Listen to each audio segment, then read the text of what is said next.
مساء الخير، يا رب تكونوا بخير. الفيديو بداية جديدة وإن شاء الله تكون بداية موفقة. أتمنى إن الفيديو ينال إعجابكم، ولو عجبكم ما تنسوش لايك والشير والسبسكرايب. الفيديو بتاع النهاردة بيتكلم عن الديرماستامب، وإيه هي الديرماستامب وإزاي نستخدمها. الديرماستامب هي دلوقتي بقت ترند قوي للبشرة والشعر، ناس بتشكر فيها وناس بتقول ان هي بوظت وشها. فانا النهاردة هقول لكم كل حاجة عنها، ازاي نستخدمها، فوائدها للبشرة وللشعر، وايه المقاس المناسب، ونستخدمها كمان كل قد ايه، وايه الغلطات اللي ممكن تعمليها وتبوظ بشرتك. اولا، ايه هي اصلا الديرماستامب؟ الديرماستامب هي اداة ليها ابر دقيقة بتدخل في الجلد بشكل سطحي، والهدف منها هو تحفيز الجلد. ده يجدد الجلد، بيجدد نفسه عن طريق الثقوب اللي بتحصل دي، او ان البشرة كأنها اتعورت، فبيوصل اشارة للمخ ان في جرح، فان هو يلتئم، بس هو ما بيبقاش جرح. بتنشط الكولاجين وبتحسن امتصاص السيرم، وبتحفز كمان بصيلات الشعر. ازاي بتشتغل الابر دي؟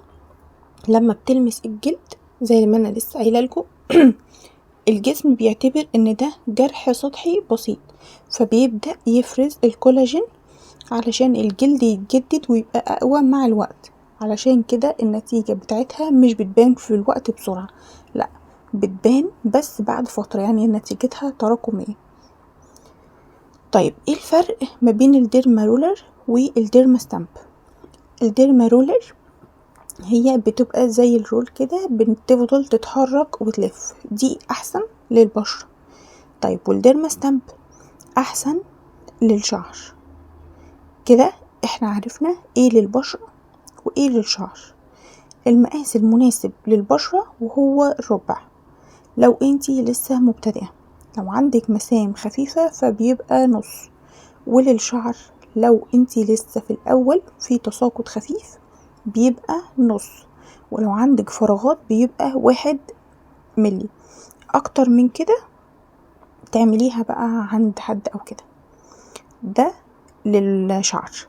البشرة نص 1 ملي مرتين في الأسبوع، ده الاستخدام بتاعها. لو الربع 1 ملي نستخدمها مرتين، لو النص 1 ملي مرة كل 14 أو 15 يوم. طيب، لو للشعر ال5 ملي بنستخدمها مرة في الأسبوع، والملي بنستخدمها كل 10 أيام. بستخدم ايه بعديها للبشرة؟ بحط سيرم الهيالورونيك او البانسينول او النايسيناميد لو بشرتك بتستحمله. لو بشرتك ما بتستحملهوش يبقى بلاها. ممكن نحط كمان السيكا كريم. السيكا كريم بيهدي جدا اي التهاب، احمرار او تهيج، كمان بيجدد حافز البشرة اللي كان متضرر.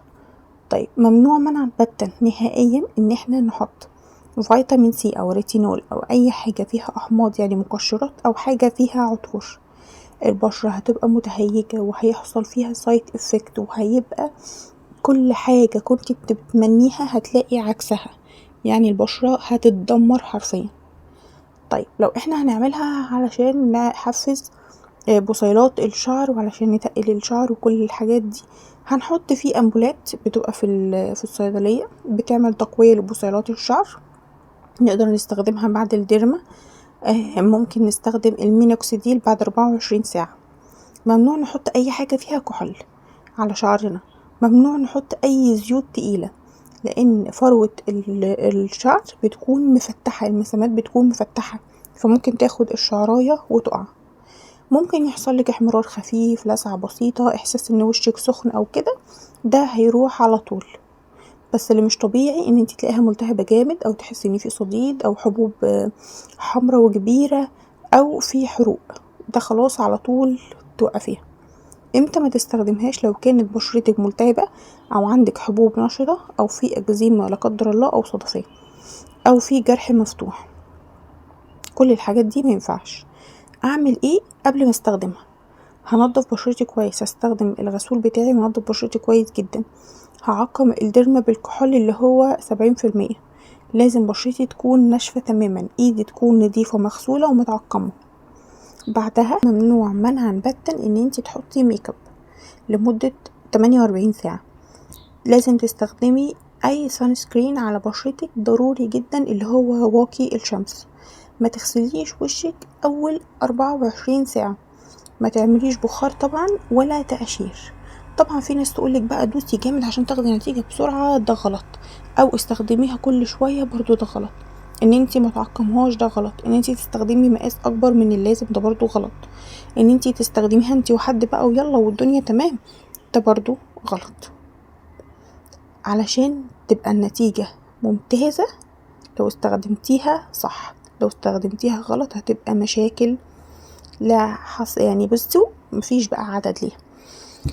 وهنا كده اتمنى ان انا اكون فدتكم وقلتلكوا كل حاجة ليها علاقة بالديرماستم.